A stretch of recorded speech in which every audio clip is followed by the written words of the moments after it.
Selamat malam, salam sejahtera. Terima kasih karena bersama dengan saya di Nazlin Unity Channel. Wah, malam ini memang paling panas punya isu dan tolong saya untuk share video ini supaya semua orang tahu Anwar Ibrahim bukan main-main, bukan alang-alang, bukan hanya batuk di atas tangga dan hanya melempar batu sembunyi tangan, tetapi benar-benar melaksanakan apa yang beliau kata, apa yang dia cakap, dia buat. Hari ini gara-gara Anwar Ibrahim betul-betul memerangi rasuah, benar-benar anti terhadap rasuah. Oleh sebab itu Anwar Ibrahim mendedahkan satu pendedahan yang luar biasa, yaitu geng kaya dah berpakat macam-macam ugutan, kata Anwar Ibrahim.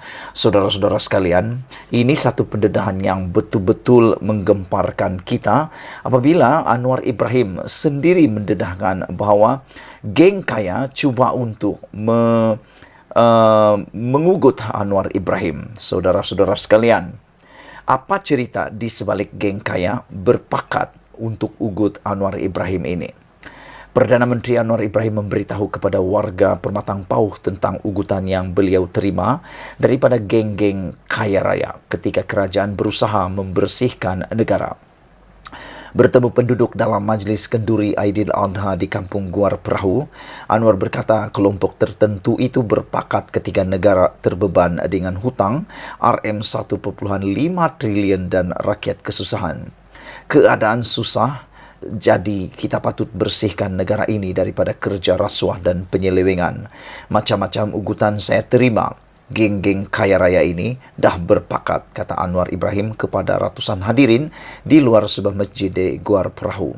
Anwar turut membidas kelompok yang cuba memainkan sentimen Melayu dan sebagainya ketika pembersihan itu. Geng penyakau berbilion-bilion pakat sekarang ini nak buat hidup Melayu dan sebagainya. Hang buat tak penyelewengan, kata Anwar Ibrahim. Saya lawan tetap lawan, katanya sambil menepis dakwaan beliau mengayakan keluarganya.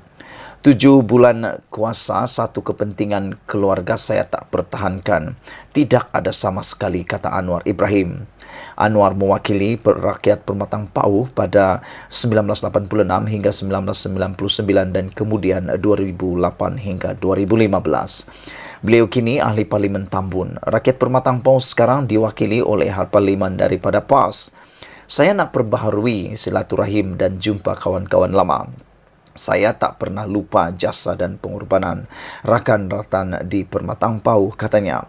Anwar memberitahu warga Permatang Pauh bahawa usaha kerajaan meningkatkan Islam, melawan rasuah dan memperbaiki tata kelola tidak pernah dibantah oleh mana-mana parti dalam kerajaan perpaduan.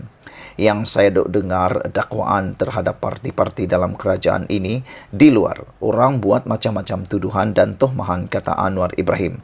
Saudara-saudara sekalian, apabila Anwar Ibrahim mendedahkan, membongkar rahsia besar geng kaya yang berpakat mahu mengugut beliau ini satu perkara yang memang perlu kita kecam. Kalau anda setuju dengan kecapan ini, share video ini. Saya setuju bahawa apa yang dibuat oleh Anwar Ibrahim ini perlu diteruskan tanpa rasa takut kepada sesiapapun. Kerana negara ini bukan milik orang-orang kaya. Negara ini milik semua rakyat Malaysia. Negara ini milik kita semua. Kita bebas. Selain daripada itu, negara ini adalah negara yang berdaulat. Kita mempunyai hukum, bukan tinggal dalam hutan. Kita diperintah oleh pemerintah yang berdaulat, bukan pemerintah yang sembarangan.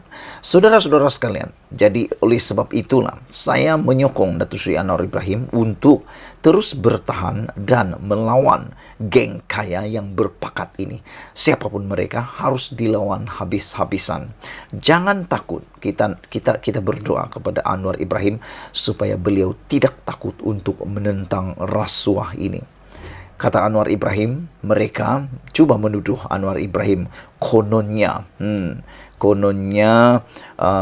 mengayakan keluarga. Tetapi sehingga ke hari ini tidak ada satu pun bukti ataupun pendedahan yang boleh mengaitkan kononnya Anwar Ibrahim mengayakan keluarga. Anwar Ibrahim kata sebentar tadi kalau benar dia terlibat, dia bersedia untuk disiasat oleh SPRM.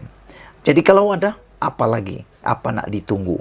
Selain daripada itu, Anwar Ibrahim kata, dia lawan tetap lawan.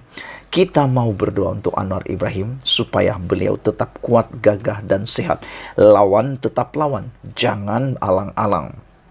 Kalau bukan kita, siapa lagi? Kalau bukan sekarang, bila lagi? Nak tunggu orang, siapa lagi kan?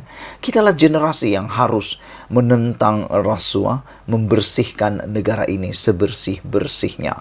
Anwar Ibrahim kata, beliau kata, keadaan susah, jadi kita patut bersihkan negara ini daripada kerja-kerja rasuah dan penyelewengan.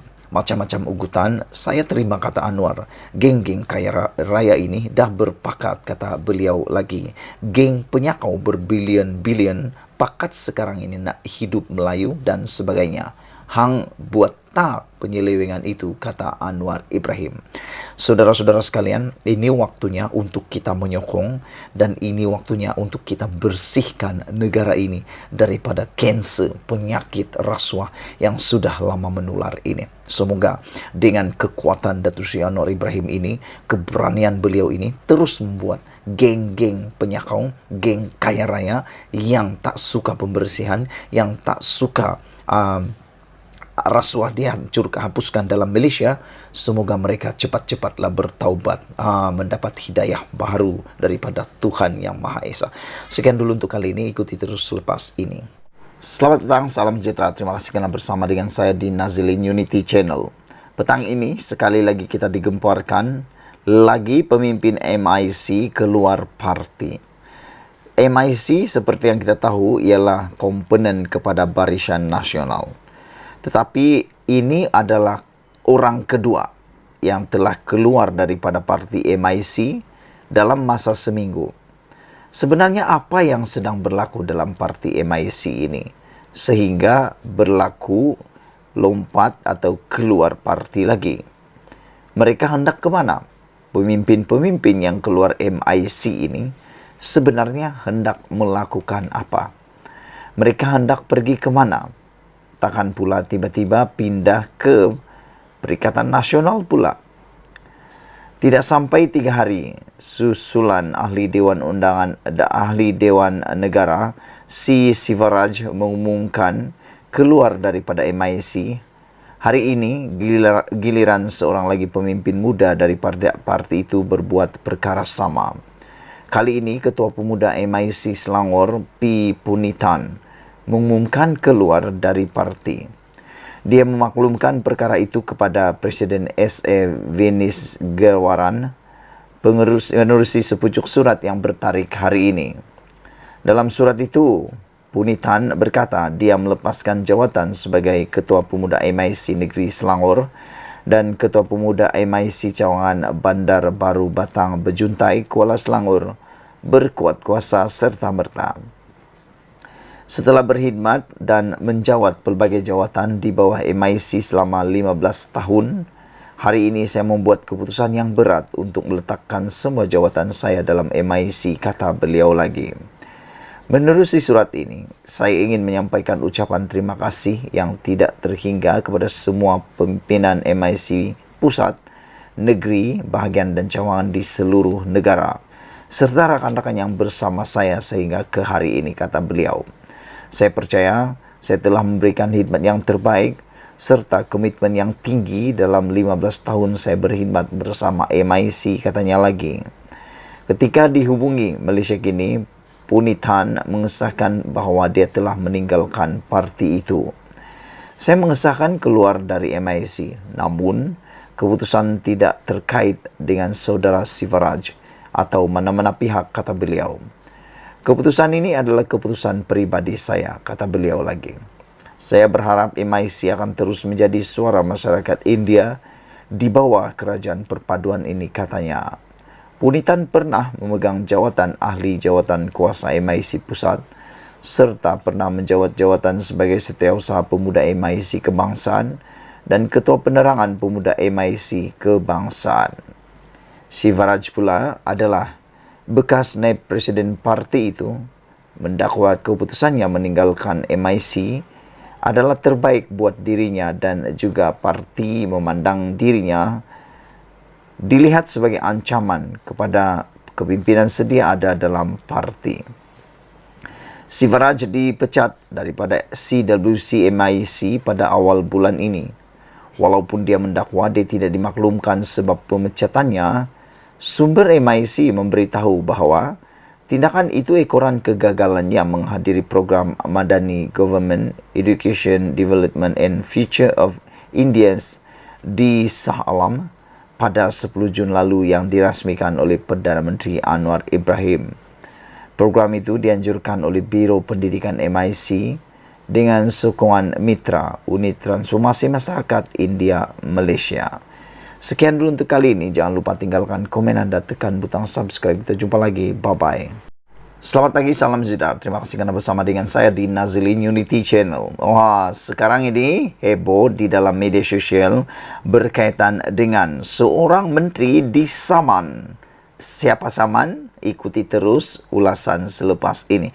Tapi sebelum itu, sila tinggalkan komen anda, tekan butang subscribe. Tekan butang subscribe itu percuma. Share video ini supaya semua orang tahu ada menteri yang sudah disaman. Apa cerita?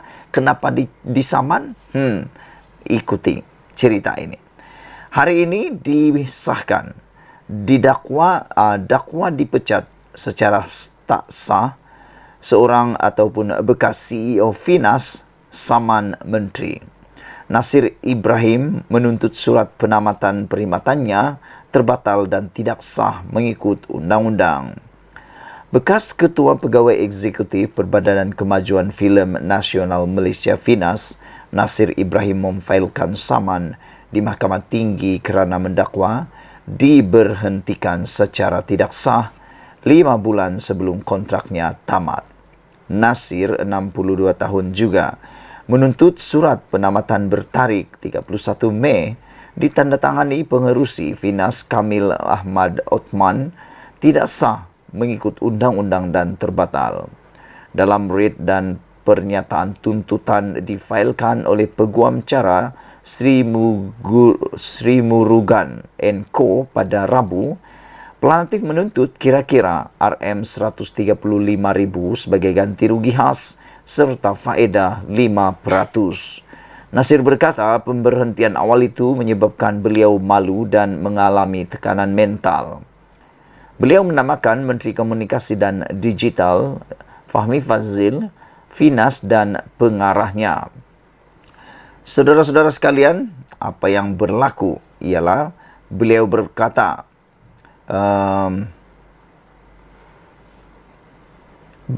dalam satu kenyataan pada 1 Jun, Finas mengesahkan bahawa Nasir telah disingkirkan sebagai Ketua Pegawai Eksekutif berikutan dakwaannya bahawa beliau telah dipecat.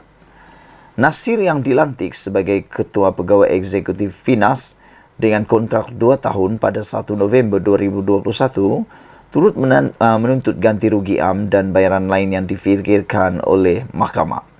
Dalam kenyataan tuntutan dilihat FMT, beliau berkata pelantikan itu adalah bersamaan gaji bulanan RM20,000 dan allowance RM6,800. Oh, besarnya gaji dia kan. 26,800. Boleh tahan punya besar. Beliau berkata pelantikannya dikawal oleh Akta Badan Berkanun, Tata Tertib dan Secaj 2000 dan menteri boleh menamatkan perkhidmatannya dengan memberikannya notis 30 hari atau membayarnya sebulan gaji sebagai ganti tempoh notis itu. Nasir mendakwa beliau diminta berhenti pada Jun selepas dibayar gaji sebulan. Bagaimanapun beliau berkata, penamatan itu dilakukan dengan niat jahat dan tidak diberi alasan yang kukuh. Menurut Nasir, hari terakhir perkhidmatannya ialah pada 31 Mei lalu, berdasarkan surat yang ditandatangani menteri pada 5 Mei lalu. Beliau berhujah bahawa Finas tidak mempunyai lembaga pengarah yang sah, terdiri daripada sekurang-kurangnya 9 orang pada masa itu. Memandangkan hanya 4 orang, lembaga itu tidak diberi kuasa untuk mengeluarkan surat penambatan perkhidmatan, katanya. Jelasnya, Fahmi pada 1 Jun lalu memberitahu media bahawa keputusan memecatnya dibuat oleh lembaga pengarah Finas tanpa sebarang campur tangan daripadanya. Saudara-saudara sekalian, ini satu tindakan dakwaan yang mengejutkan kita semua apabila bekas CEO Finas menyaman Fahmi kerana berkata tindakan pemberhentiannya dibuat secara tidak sah.